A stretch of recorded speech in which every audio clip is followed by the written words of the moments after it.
7 bonnes raisons de choisir Voyage Antillais. Voyage Antillais est une agence antillaise depuis plus de 50 ans. Voyage Antillais vous réserve un accueil chaleureux, une qualité de service, un accompagnement soigné, toujours avec le sourire. Voyage Antillais vous propose les meilleurs prix. Avec Voyage Antillais, vous bénéficiez de facilités de paiement. Votre deuxième bagage est offert. Voyage Antillais, c'est 2 agences en Île-de-France qui relient les Antilles à Paris. Voyage Antillais, nous là pour faire voyager. Guadeloupe, actualité. Dans l'affaire de l'effondrement de terrain survenu le 3 décembre 2024 à Déhay opposant des riverains à la société antillaise de granulats, la décision du tribunal est tombée ce mercredi 15 janvier. Ainsi, le juge des référés a déclaré irrecevable la demande d'injonction de la SADG et a écarté des débats la note en délibéré du 10 janvier produite par la société Zionla. Elle a également ordonné à la SADG de suspendre immédiatement toute activité sur la carrière de la commune de Déhay et a rejeté la demande d'astreinte. Tout ceci après expertise et après visite des lieux litigieux qui opposaient donc les habitants de la zone à l'exploitant de la carrière, la société SADG. Penser agriculture et alimentation durable est l'un des enjeux actuels du Conseil départemental. Ce mercredi 15 janvier, le président Guy Losbar, accompagné de sa délégation, s'est rendu dans plusieurs lieux en Basse-Terre où les Guadeloupéens font rayonner leur savoir-faire agricole. Exploitation, ferme aquaponique et production d'infusions locales. Découvrez ces 3 projets dans le reportage de Charlie Dagonia. Je salue encore cette initiative de Madame Cancel et que ce que nous voulons, c'est dupliquer sur l'ensemble donc du territoire. D'ailleurs, dans un instant, avec les chercheurs, on va présenter le projet de la ferme au niveau donc de l'Aramée.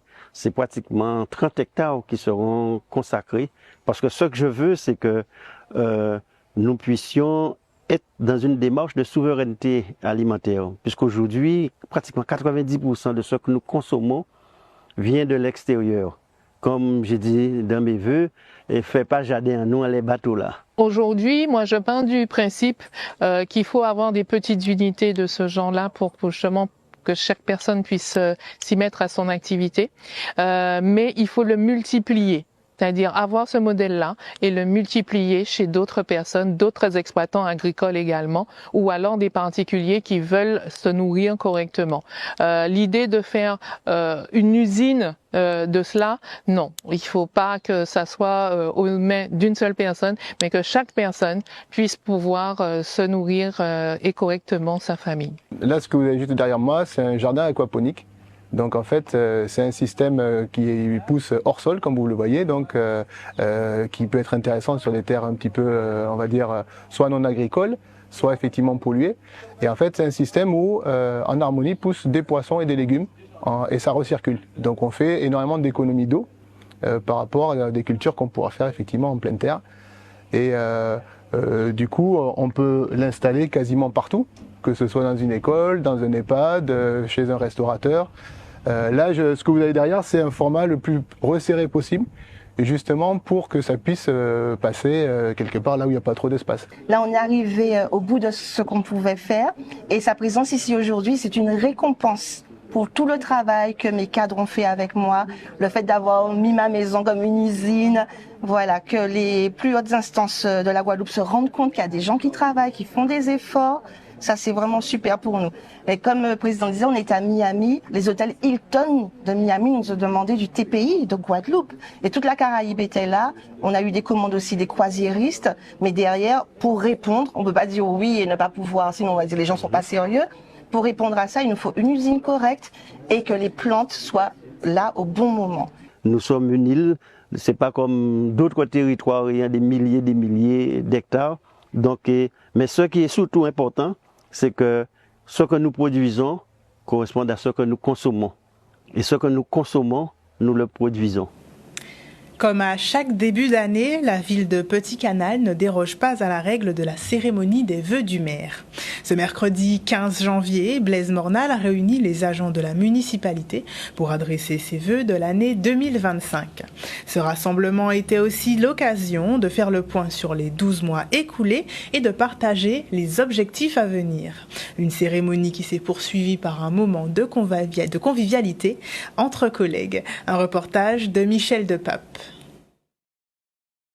Comme chaque année, en début d'année, nous faisons les vœux au personnel, aussi bien à la population, mais aujourd'hui, on fait les vœux au personnel. Nous sommes au niveau de la plage de Las Maurice, au restaurant chez Pimpin, et donc nous recevons le personnel. Donc il y a eu le discours de la Direction générale des services, et il y a eu le discours des partenaires sociaux.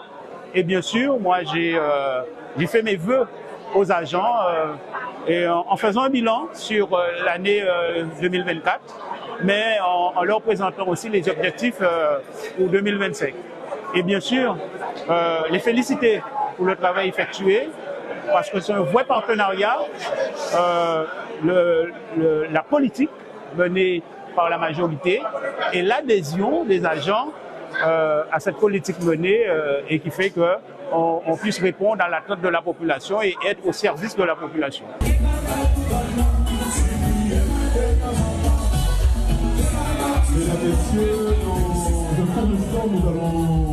On a débuté la manifestation aux environs de 11h et là on va passer à un moment de convivialité aussi, qui permet aux agents de faire connaissance, de mieux se connaître, parce que nous sommes sur différents sites et donc c'est un moment aussi où chacun des agents se souhaite aussi les meilleurs vœux pour cette année 2025 pour qu'on puisse cheminer et avancer ensemble. Comment aborder le sujet du chlordécone avec les plus jeunes? Dans le cadre de la manifestation exposée au chlordécone, l'association Envie Santé a organisé ce mercredi 15 janvier l'atelier Timoun et chlordécone au Centre des Arts et de la Culture Maryse Condé. À travers l'art et le débat, les enfants et leurs parents ont pu partager un moment et découvrir avec une vulgarisation du sujet qui les touche de près. Un reportage de Maxime Morel. C'est un atelier d'art-thérapie parce que nous allons effectivement mettre en application l'éveil par l'art, l'information par l'art à des problématiques qui peuvent être très, très graves, très sensibles.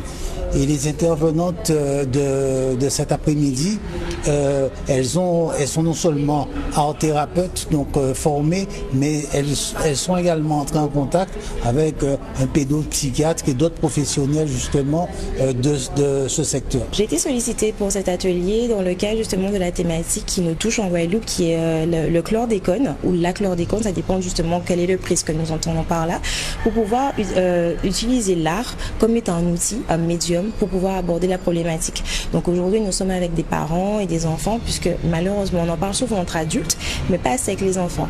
Et notre objectif, à René et moi, c'est de pouvoir aborder cette thématique et surtout leur demander quel est leur ressenti en tant que Guadeloupéens et futurs adultes qui œuvront pour la Guadeloupe, quel est leur sentiment par rapport à ce poison qui touche nos terres, qui touche nos eaux et malheureusement qui ont énormément d'impact sur notre santé. Après la phase petit débat où en fait on a débroussaillé un petit peu le terrain, savoir où on était de la transmission de la problématique du chlordécone. Donc les enfants et les parents se sont mis au travail. Donc l'idée c'est de faire un travail à quatre mains et en fait de discuter pendant tout le processus et de travailler dans un premier temps sur le ressenti de la chose, comment on vit de l'intérieur un empoisonnement et en l'occurrence celui du chlordécone. C'est important en fait de les sensibiliser à ce qui nous entoure et de les mettre au goût du jour de ce qui se passe dans notre pays. Pour le moment ça se passe bien, on se met à leur hauteur pour qu'ils puissent comprendre en fonction de leur âge. On est le futur de la Guadeloupe. S'il y a bien des personnes qui doivent faire des démarches pour régler ce problème, c'est bien nous les jeunes, parce que nos parents ont déjà fait un grand travail et c'est à nous de le poursuivre.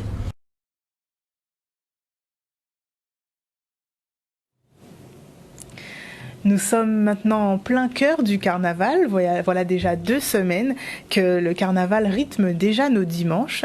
En attendant les jours gras, les différents comités se préparent justement pour nous faire vivre de merveilleux moments carnavalesques tout en paillettes et en amusement.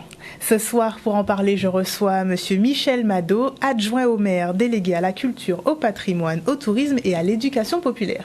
Bonsoir Monsieur Mado. Bonsoir. Vous êtes venu nous parler d'un grand événement qui rythme justement les carnavals depuis de nombreuses années. Il s'agit du Bemao Mimas. Bemao Mimas, oui, effectivement, qui cette année, 8 bonnes semaines autour du carnaval avec différentes animations, différentes activités où la ville même sera rythmée sur ce carnaval et notamment avec des points forts tels que le Gamamas, des déboulés, du Cardioval aussi, donc, et la fameuse parade du Bemao Mimas, la parade le point d'orgue, j'ai envie de dire, à Bemao. Et bien là, c'est avec beaucoup de plaisir qu'on a commencé à travailler déjà sur ce carnaval depuis le mois de juillet, pour les préparations en partenariat avec le comité qui lui organise pour la ville de Bemao. Et donc on essaie tant bien que mal de tout ficeler. C'est pas quelque chose d'évident parce qu'il y a toujours une organisation qui est lourde, notamment en termes de groupes participants, en termes de sécurité, mais aussi chaque année amener la différence par rapport à l'année précédente. Et là, on va dire qu'on est dans les starting blocks, on est prêt. C'est un beau projet qui prend forme là. Le Bemao Mimas 2025. Très bien. Et quel sera justement le programme? À partir de quand pourrons-nous justement fêter avec Bemao ce carnaval? Alors on lance dès le lundi 17. On lance déjà, on fait la soirée d'ouverture. Ensuite, alors je vais donner toutes les dates exactes. Le mardi 18, il y a le déboulé sportif. Le 21 février, il y a le Gamamas qui est notre défilé de mode des groupes carnavalesques. Alors des anciennes tenues, parfois des surprises. On allie mode et musique, donc c'est-à-dire aussi qu'il y a des prestations musicales. Il y a les groupes qui nous présentent leurs plus belles tenues. Donc c'est un petit côté fashion, un petit côté strass, paillettes, luxe qu'offre la ville de Bemao, la direction des affaires culturelles plus précisément. Massatimoun le 22 février, le 23 février, donc la fameuse grande parade. Et nous avons aussi le Cardioval qui tous les jeudis, 16, 23, 30 janvier, donc dès demain soir déjà, et le 13 février, là ce sera sur la place. Il y a le BGS Mass, donc initié par le groupe Unité Mass justement, et voilà, et on va jusqu'au mercredi décembre, et ensuite aussi pour la mi-carême avec un char. Donc c'est une belle organisation qui est lourde et qui demande beaucoup d'efforts, beaucoup de concertation, et afin d'avoir un produit fini très valorisant. Et j'ai envie de dire, chaque édition est le faire valoir de l'édition d'après. Mais on sait qu'à Bemao, on a ce petit côté où on aime pas mal faire les choses. On aime faire les choses très très bien, et on va se donner les moyens de pouvoir faire une belle édition du Bemao Mimas 2025, quoi. Très bien.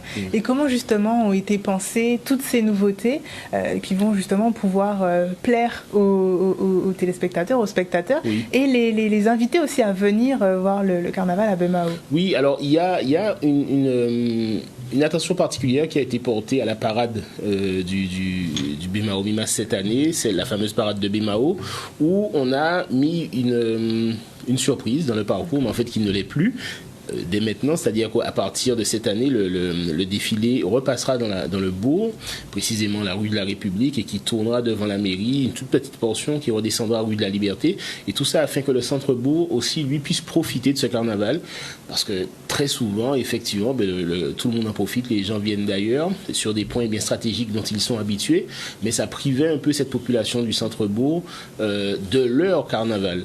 Donc cette année, nous avons réfléchi en partenariat avec le comité pour mettre un village qui sera lui centré devant la mairie sur la place Childéric-Trinqueur dès 10h du matin. Alors ce sera un petit village avec des découvertes aussi bien gastronomiques, artisanales, des vrais centres de réflexion sur le carnaval, des divers stands d'alimentation aussi, et cela de 10h jusqu'à 18h30. Ce qui permettra à tous les groupes, déjà la population viendra le matin, tous les groupes viendront participer à ce village et profiter de la parade qui passera devant la mairie. Et après, par contre, quand il s'agira de 18h30, maintenant les groupes à Pau, eux descendront à la rue Jean Jaurès, mais je parle pour ceux qui connaissent le centre-bourg, donc passeront pas devant la mairie, mais en tous les cas, cette année, il nous tenait à cœur que la population de Bemao, que le centre-bourg profite de ce carnaval lui aussi, quoi. Donc ça, c'est un peu avec ce village, c'est un peu j'ai envie de dire, le petit plus de cette année, quoi. Très bien, je vous remercie. Où est-ce que nos téléspectateurs pourront justement retrouver le programme pour ne louper aucune date? Alors sur la page, le programme est déjà fait, et sur la page Facebook, notamment sur le site de la ville de Bemao aussi, un vrai partenariat sera fait avec les médias pour que toutes ces semaines durant, que le carnaval de Bemao, lui, soit mis en valeur aussi. Donc voilà, on a essayé d'avoir un comportement éco-responsable aussi et ne pas distribuer de flyers, parce qu'il ne s'agit pas que de parler d'environnement, de l'aliondage et des respects des pays là aussi, mais éviter de distribuer des papiers, des prospectus pour qu'ils se retrouvent perdus. Donc on est sur une vraie stratégie de promotion, de marketing numérique aussi, et on va essayer de brasser le plus large pour que tout le monde puisse être touché par ce programme. En tous les cas, sur les réseaux de la ville, une vraie communication est établie pour que tout le monde puisse profiter du programme Bemao Mimas 2025. Quoi. Très bien. C'est moi. Eh ben, je vous remercie infiniment pour toutes ces informations. Donc n'oubliez pas les rendez-vous du Bemao Mimas dès le 17 février pour le premier grand événement. Pour l'ouverture. Très bien. Je vous remercie, Monsieur Malo. C'est moi, madame. Canal 10 aussi vous fait vivre justement ce carnaval, et chaque jour notre chaîne rythme le quotidien de milliers de Guadeloupéens. Vous êtes nombreux à regarder notre télévision de proximité, mais qu'est-ce que vous aimez tant chez Canal 10? Brian Losbar est allé à votre rencontre pour connaître vos programmes préférés. Bon, il y a pas mal d'émissions que j'aime à Canal 10, les reportages, parce que tous les reportages sont bien, c'est filmé en entier, on voit tout ce qu'on veut voir. Surtout sur le carnaval, sur le tour de la Guadeloupe, sur les émissions sportives. Il y a des émissions aussi qui passent l'après-midi avec une dame l'habitant, que j'aime bien regarder parce qu'elle donne de bons conseils sur la santé, sur un peu tout. Les émissions aussi politiques avec Evelyne Boissé, j'aime bien. J'aime bien le journal télévisé parce qu'il est bien expliqué, il est assez long et on peut savoir ce qui se passe autour de nous en Guadeloupe. Ce que j'aime vraiment chez Canal 10, c'est son franc-parler. C'est très important dans notre situation actuelle, et s'il serait possible que Canal 10 fasse un peu plus d'investigation, un peu comme le journal Libération par rapport au coupable Bernard Ayotte, parce que certes Libération a fait une très bonne enquête, une très bonne investigation, c'est honorable de leur part, mais étant donné que nous sommes dans la situation, je crois qu'il y a certains détails qui est peut-être passé sous les yeux de Libération et qui ne sera pas passé sous les yeux de Canal 10. Donc c'est très important pour la population. Ce que j'ai aimé à Canal 10, c'était l'émission Sortie Rivée. Ça fait déjà quelques années avec Tim Malon. J'ai même participé à cette émission déjà. Et j'aimais bien ça parce que ça traitait les affaires des histoires guadeloupéennes, des histoires que nous vivons et qui sont cachées et qui nous font beaucoup de mal. Donc il faut que la population sache quoi en fait. Et c'est pour ça que j'ai beaucoup aimé cette émission. En fait, il y a pas mal de sujets, parce que je trouve, comme j'ai regardé un sujet sur la dernière que Evelyse est en train de parler. Je crois que c'est lundi, je crois. Pas de la pédophilie, mais j'ai trouvé cette émission-là très, très, très bien. Je leur dirais de continuer parce que ça nous rend beaucoup service. Il y a des choses qui sont très intéressantes. Et notamment, nous sommes en période de carnaval. Pour les gens qui ne peuvent pas être sur place, on peut rester chez soi et participer au carnaval en étant devant son téléviseur. Donc je trouve que c'est assez intéressant. On trouve son compte à Canal 10. L'équipe de France de natation choisit une nouvelle fois la Guadeloupe pour ses entraînements d'hiver. Loin du froid de la France hexagonale, une dizaine de nageurs et nageuses professionnels se préparent pour leur prochaine compétition à la piscine intercommunale des Abîmes. Une aubaine pour eux, mais aussi pour notre archipel et l'infrastructure sportive qui bénéficie d'une visibilité à ne pas négliger. Sans compter les recommandations et ambitions de Philippe Lucas, l'entraîneur de l'équipe de France de natation. Un reportage de Grégory Laps.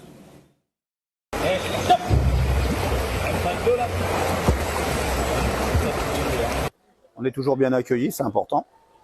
Et puis, il y a des conditions de travail qui sont excellentes. Ce qui manque, comme j'ai dit, c'est une salle de muscule, vraiment une salle de muscule au sein de la piscine. Quand vous avez un complexe de ce genre aujourd'hui, avec deux bassins de 50, un bassin de 25 10 lignes, c'est primordial, il faut une salle de muscule obligatoirement. Et puis à partir de là, écoutez, vous aurez des conditions de travail qui seront super. Il n'y en a pas beaucoup, on va dire, en métropole. Donc je pense que ça peut attirer beaucoup de stages, beaucoup de groupes de haut niveau, même des groupes étrangers, parce que vous êtes au soleil, vous êtes dans un environnement favorable pour travailler, donc tout est réuni. Voilà, la météo est cool, donc c'est agréable de venir s'entraîner ici. Les conditions sont bonnes et la structure d'entraînement aussi, donc c'est cool de venir s'entraîner en Guadeloupe. Oui, c'est vrai qu'on dit que c'est pas ludique, mais après ça dépend. L'entraînement il peut être varié en fonction du matériel qu'on met, des nages qu'on fait. Moi personnellement, je fais du 4 nages, donc je fais un peu de tout. Après, ça dépend de la façon d'entraîner, mais ça peut être plus ludique que ce que l'on pense. Ils nous ont même dit déjà là tout à l'heure, ils seront encore là l'année prochaine. Alors c'est signe que bon, ça se passe bien. Ils sont bien en Guadeloupe, bien reçus, puisque bon, nous avons aussi un équipement de taille. Alors nous attendons aussi d'autres nations. Hein. Nous avons déjà le Canada aussi qui s'apprête à venir. Nous attendons aussi très certainement les États-Unis. Mais en tout cas, nous avons un équipement qui est à la hauteur de nos ambitions. Ce que j'apprécie beaucoup, c'est le fait d'avoir côtoyé ces personnes en compétition internationale et nationale, et aujourd'hui de les voir chez moi, dans mon île, nager et aussi apprécier le fait de nager ici. Pour moi, c'est ça la plus grande fierté. J'ai commencé la natation pour apprendre à nager parce que ma mère voulait, et après je suis resté dans le bain, c'est le cas de le dire, et surtout en fait, c'est le plaisir que je prenais à être dans l'eau, avec la glisse, avec les sensations que la natation procure. C'est véritablement ça. On a une déconnexion totale aussi avec son environnement extérieur. On reste concentré dans notre bulle. Et puis moi, je pense qu'il serait important de faire un centre, vraiment un seul centre, regroupant les meilleurs nageurs de la Guyane, martiniquais et guadeloupéens, faire un vrai centre d'entraînement, pas avec 3-4 nageurs là, qui se battent en duel là. Et puis à partir de là, si vous mettez des gens compétents, sérieux, motivés, avec un groupe de qualité qui regroupe, comme je vous ai dit, la Martinique, la Guyane et la Guadeloupe, eh ben, vous ferez un centre important et les résultats vont arriver parce que ça va faire boule de neige chez les plus jeunes et voilà, quoi. Avoir un bassin à mon nom, de surcroît en Guadeloupe, là où tout a commencé, là où j'ai grandi, véritablement, c'est un très grand honneur. Après, je prends pas les choses personnellement. J'essaie de faire en sorte d'être le meilleur ambassadeur possible, d'être là quand il faut pour mettre en lumière ce bassin et mettre en lumière mon île, la Guadeloupe. L'association Nouayo dévoile sa dernière exposition au Centre des Arts et de la Culture Maryse Condé. C'est un projet qui retrace ses 7 années d'ex-licence avant de se tourner vers de nouveaux horizons. C'est un reportage à découvrir d'Olivier Félix. Nous sommes à nos 7 ans, c'est-à-dire qu'on a créé l'association le 15 janvier 2018. Et le 15 janvier, c'est une date qu'on a choisie en fait parce que par rapport à la naissance de Martin Luther King, en espérant qu'un jour on pourrait organiser le Martin Luther King Day en Guadeloupe. Donc nous en avons fait un déjà, nous sommes très fiers. On en a fait un en 2023, en fait, sur la place de la Victoire. Noyau maintenant a 7 ans, donc 7, c'est le chiffre de l'intelligence. Bon, on s'est adressé à tous les Guadeloupéens, donc on a laissé un appel, en fait, c'est le nous, à tout le nous. Et là maintenant, si vous me permettez, on va passer au Capable. Donc on a déjà parlé, on s'est annoncé, on a dit ce qu'on avait à dire. Là, ici, là, vous avez une petite exposition, mais vraiment succincte, hein, des centaines de milliers des centaines de banderoles, pardon, pas des centaines de milliers, des centaines de banderoles qu'on a eu l'occasion de poser, en fait, sur les ponts et un peu partout, les manifestations, etc. Donc tout ça, c'est des thématiques. Tout ça, ce sont des thématiques. Là, vous avez le 4 février 1794, avant 1802. Voilà, donc voilà. Aujourd'hui, on annonce aussi le 20, puisque le 20, c'est le Martin Luther King Day aux États-Unis. Donc le Martin Luther King Day, en fait, où tous les États-Unis sont fermés, même les administrations, les écoles, les banques sont fermées. Et grâce à Coretta King, qui a été aidé par Stevie Wonder, dans sa chanson Happy Birthday to You. En fait, cette chanson-là, en fait, est devenue planétaire. Donc, ça a aidé Madame King pour continuer le combat de son mari qui est décédé en 68. O-News Radio sur outremernews.fr.